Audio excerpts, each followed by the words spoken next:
2026-cı ildə orta pensiya 579,2 manata çatacaq. Gələn il pensiya ödənişləri üçün 7,99 milyard manat ayrılması planlaşdırılır ki, bu 2025-ci illə müqayisədə təxminən 10,85% çoxdur.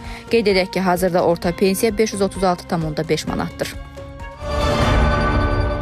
2026-cı ildə gənc müəllimlərin kənd məktəblərinə cəlb olunması üçün onların əmək haqqına əlavələr ediləcək. Bunun üçün 20,1 milyon manat xərclənəcək.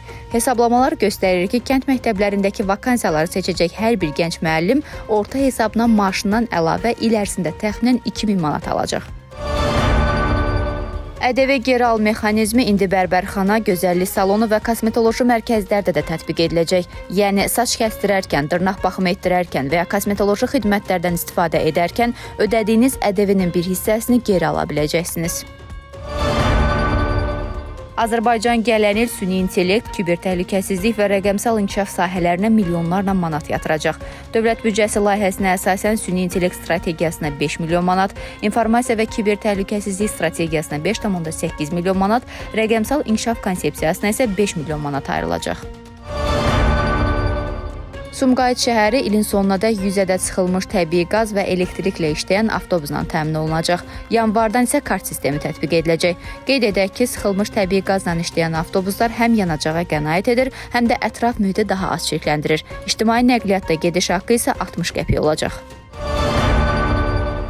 2026-cı ildə Bakı metropoliteni 40 milyon manat dotasiya alacaq. Bu, 2025-ci illə müqayisədə 12,3 milyon manat çoxdur. Məbləğ metroda sərnişin daşıma tarifinin maya dəyərindən aşağı olması səbəbindən yaranan zərərin qarşılanması üçün ayrılacaq.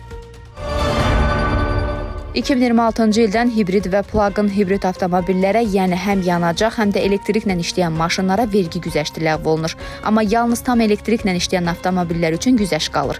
Növbəti il yanvarın 1-dən etibarən 1 il müddətinə onların gətirilməsi və satışı ƏDV-dən azad ediləcək.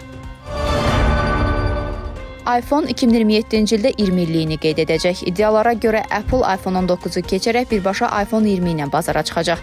Yeni seriya çərçivəsiz ekran və fərqli dizaynla gələcək. Hətta bəziləri deyir ki, standart iPhone 18-i buraxmaya da bilərlər, yalnız Air, Pro və iPhone Fold modelləri qalacaq.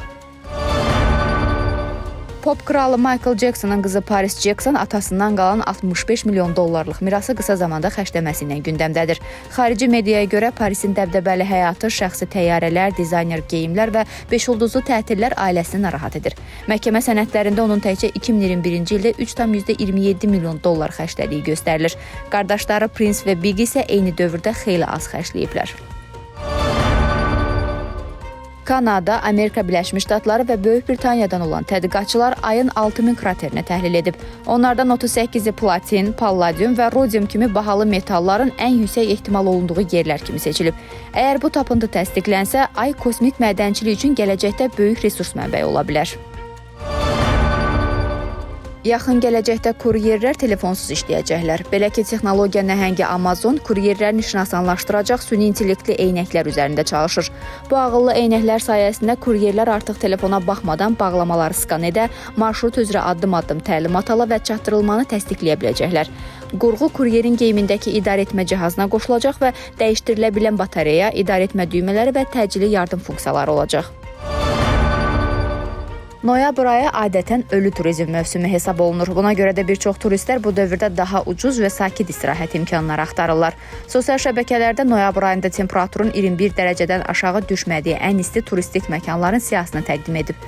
Bangkok, Tayland, Singapur, Asiya, Dominikan Respublikası, Karib dənizi, Barbados, Orlando, Cabo Verde, Afrika, Brisbane, Avstraliya, Tenerife, İspaniya, Fuerteventura, İspaniya, Madeira, Portuqaliya. Elon Musk 1 milyon insana bənzər Optimus robotu istehsal edəcək. Prototip 2026-cı ilin fevral-mart aylarına qədər hazır olacaq, kütləvi istehsal isə həmin ilin sonunda başlayacaq.